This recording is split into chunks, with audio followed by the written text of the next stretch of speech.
नमस्कार साथियों, आप सभी का YouTube channel fundamental classes online में स्वागत है। इस वीडियो लेक्चर में हम लोग बात करेंगे परिमेय संख्या के बारे में। इसके पिछले वीडियो लेक्चर में हम लोगों ने प्राकृतिक संख्या, पूर्ण संख्या और पूर्णांक के बारे में अध्ययन किया है। जो लोग उस वीडियो को नहीं देखे हैं तो उसको जाकर देख लें ताकि ये चीज़ें समझ में आएंगी। अब हम लोग परिमेय संख्या के इस वीडियो लेक्चर में बात करेंगे कि परिमेय संख्या क्या होता है। इसे इंग्लिश में रेशनल नंबर कहा जाता है। यह रेशनल शब्द रेशियो से मिलकर बना है। रेशियो का मतलब होता है अनुपात। अनुपात मतलब 3/5। मान लीजिए यह कोई 3/5, 3 है यह 5। जैसे मान लीजिए किसी कार की मूल्य 4000 है। मान लीजिए 4000 कोई कार है, 4000 की मिल रही है। वो जो मेला में मिलती है वही कार, मान लीजिए कि वो 4000 की मिल रही है।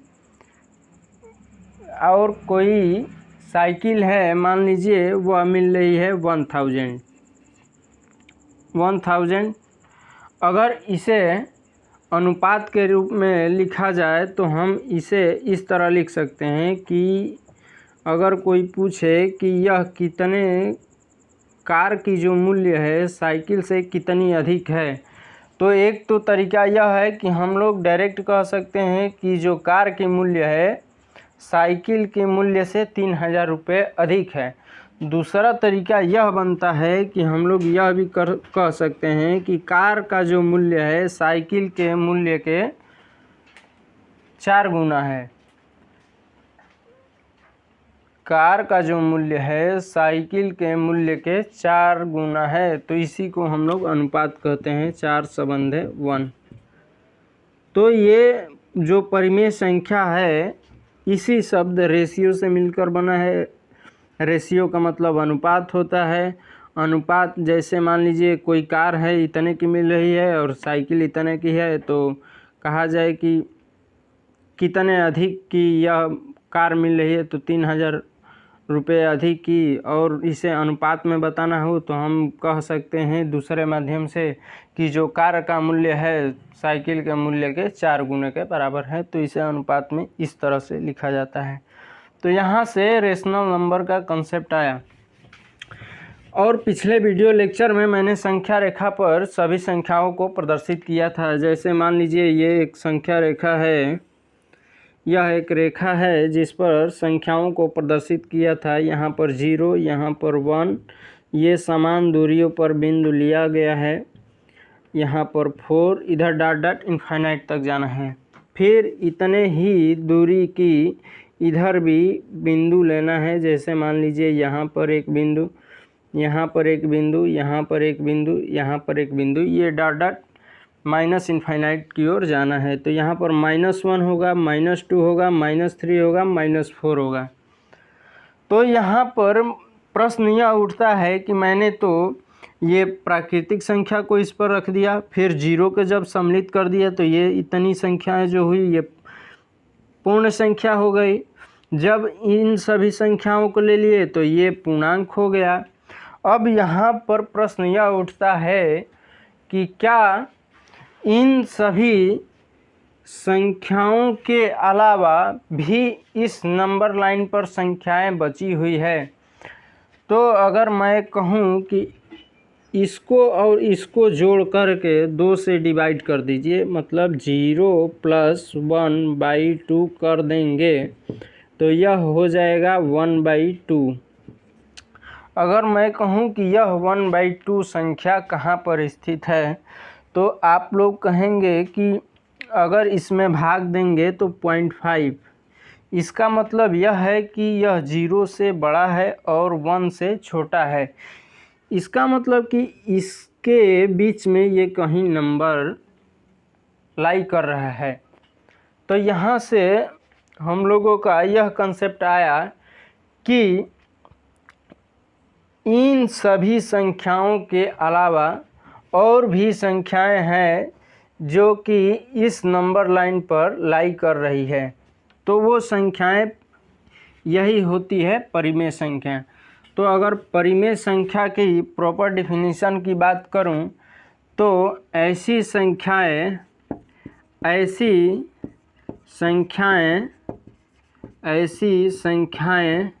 जिसे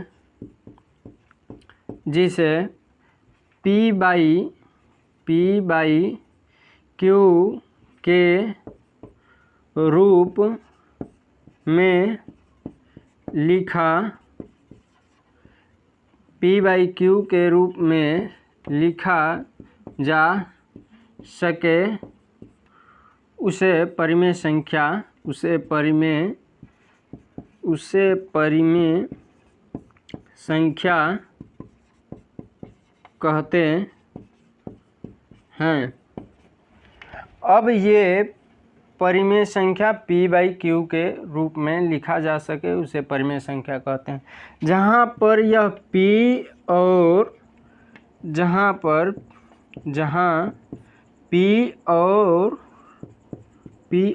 Q पूर्णांक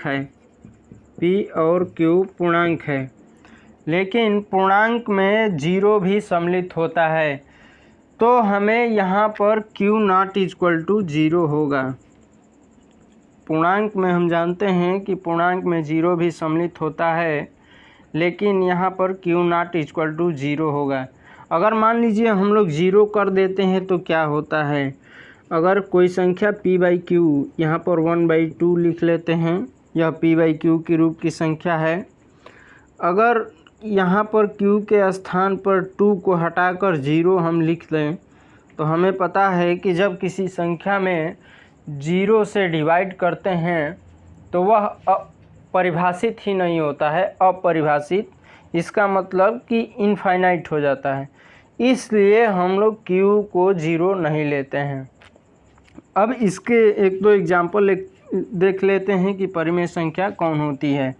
जैसे मान लीजिए 1/2, 2/3, 4/5, ये सभी संख्याएं जो है P बाई Q की रूप की हैं। अब इन संख्याओं पर भी देख लेते हैं। ये 2, ये भी परिमेय संख्या है, क्योंकि इस 2 को हम लोग P बाई Q के रूप में लिख सकते हैं। इस 2 को 2/1 के रूप में लिख सकते हैं। 2 में जब 1 से भाग देंगे तो 2 ही आएगा। इसका मतलब यह है कि 2 भी परिमेय संख्या है, क्योंकि 2 को P बाई Q के रूप में लिख सकते हैं। यहाँ पर P इक्वल टू 2 और Q इक्वल टू 1, और P और Q दोनों ही पूर्णांक है, तो ये हमारी परिमेय संख्या हुई। और 4, ये भी सभी प्राकृतिक संख्या परिमेय संख्या हो सकती है, ये भी होती है। हम लोग दूसरे शब्दों में ये भी कह सकते हैं कि सभी प्राकृतिक संख्या परिमेय संख्या होती है, सभी पूर्ण संख्या भी परिमेय संख्या होती है, और सभी पूर्णांक भी परिमेय संख्या होती है, जहाँ पर Q नॉट इक्वल टू 0 होना चाहिए। अब हम लोग बात करेंगे अपरिमेय संख्या के बारे में। अब हम लोग अपरिमेय संख्या के बारे में बात करेंगे कि अपरिमेय संख्या क्या होता है। अपरिमेय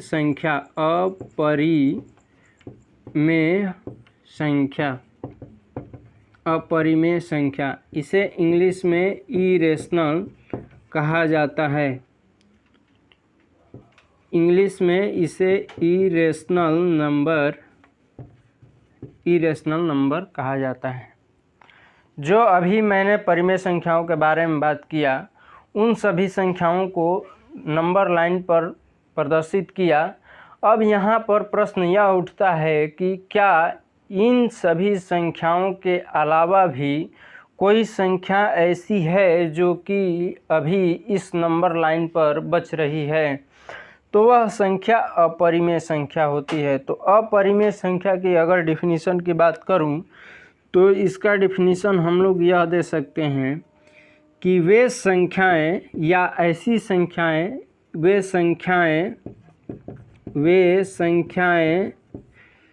वे संख्याएं जिनको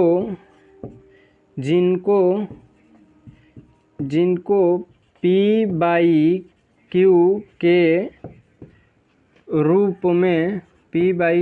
के रूप में व्यक्त नहीं किया जा सके उन्हें हम अपरिमेय संख्या कहते हैं। जहाँ P और Q पूर्णांक है, P और जहाँ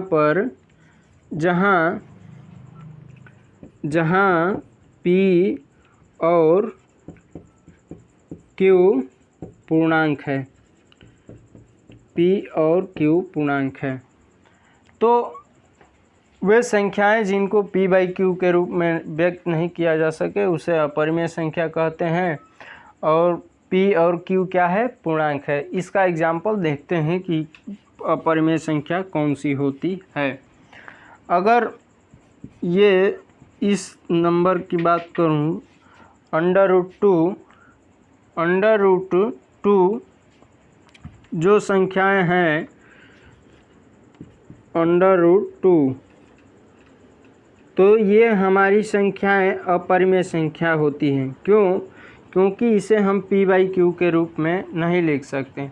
अगर आप लोग यहाँ पर क्वेश्चन कर सकते हैं कि क्या इसे हम बाई 1 नहीं लिख सकते हैं, ये तो P बाई Q के रूप में हम इसको लिख ही सकते हैं, लेकिन यहाँ पर हमें ध्यान रखना है कि P और Q इंटीजर होना चाहिए, P और Q इंटीजर होना चाहिए, Z इंटीजर। हमें पता है कि अंडर रूट इंटीजर नहीं होता है।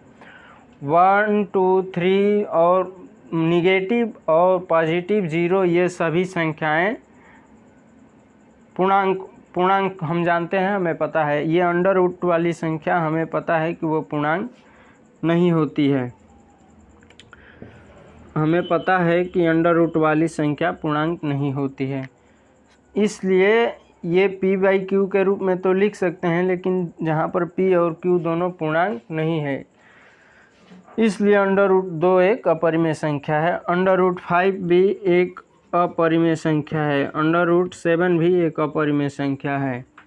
पाई भी एक अपरिमेय संख्या है। ये सभी एक नंबर के क्वेश्चन में आपके बोर्ड एग्जामिनेशन में यहाँ से क्वेश्चन पूछे जा सकते हैं कि यह पाई क्या है, अपरिमेय, परिमेय, 4 ऑप्शन दे देगा, तो ये पाई अपरिमेय संख्या होती है। यहाँ पर एक क्वेश्चन ये भी बन सकता है कि 0 अपरिमेय संख्या है या परिमेय संख्या है, तो ये इम्पॉर्टेंट क्वेश्चन है, इसको बोर्ड एग्जामिनेशन में पूछा जा सकता है कि 0 परिमेय संख्या है या अपरिमेय संख्या। तो देखिए 0 को हम लोग P बाई Q के रूप में लिख सकते हैं, 0 बाई 1 हम लोग लिख सकते हैं, जहाँ पर P = 0 और Q = 1। तो यहाँ पर Q ≠ 0 है, मतलब Q 0 नहीं है, और P 0 है, और P और Q दोनों पूर्णांक है। इसका मतलब यह है कि जो 0 संख्या है वह एक परिमेय संख्या है, क्योंकि हम लोग 0 को P बाई Q के रूप में लिख सकते हैं, 0 बाई 1 लिख सकते हैं, इसको डिवाइड करेंगे तो फिर 0 आएगा। तो हम लोगों ने पिछले वीडियो लेक्चर में भी संख्याओं के बारे में बात किया था, और इस वीडियो लेक्चर में परिमेय अपरिमेय संख्याओं के ऊपर बात किया। अब हम बात करेंगे कि वास्तविक संख्या क्या होती है। तो एक थैला लीजिए या कोई झोला लीजिए। अभी 2 संख्याओं के बारे में बात किया, जैसे परिमेय संख्या और अपरिमेय संख्याओं के बारे में बात किया। एक झोला लीजिए बड़ा सा, और इन दोनों संख्याओं को उठाते चलिए। परिमेय संख्या, इसका मतलब P बाई Q के रूप वाली संख्या को, और जो P बाई Q के रूप की नहीं है उन सभी संख्याओं को उठा करके झोरा में बंद कर लीजिए। जो वह झोरा बड़ा वाला होगा वह एक संख्याओं का झोला। अब उस झोले को हम लोग कहेंगे कि यह वास्तविक संख्या का झोला है। इसका मतलब यह है कि परिमेय और अपरिमेय संख्याओं को मिलाने से जो संख्या बनती है उसे हम लोग वास्तविक संख्या कहते हैं। वास्तविक संख्या कहते हैं। वास्तविक संख्या को रियल नंबर इंग्लिश में कहा जाता है। रियल नंबर इंग्लिश में कहा जाता है। तो हम लोग संख्याओं के बारे में डिटेल चर्चा की। ये सभी प्रीवियस क्लासों में भी हम लोग अध्ययन किए थे। वो प्राकृतिक संख्या, पूर्ण संख्या, पूर्णांक, परिमेय, अपरिमेय संख्याओं के बारे में हम लोग अध्ययन किए। अब हम लोग अगले वीडियो लेक्चर में क्लास 10th का जो सबसे पहला टॉपिक है यूक्लिड विभाजन की प्रमेयिका, उसको हम लोग समझेंगे और उससे रिलेटेड क्वेश्चन को करेंगे। सबसे उसके कंसेप्ट को समझेंगे, तब हम लोग उसके NCERT जो फर्स्ट एक्सरसाइज है उसको सॉल्व करेंगे। जो लोग इस चैनल पर नए हैं तो चैनल को सब्सक्राइब करें, वीडियो को लाइक करें और अपने दोस्तों के साथ शेयर करें। धन्यवाद।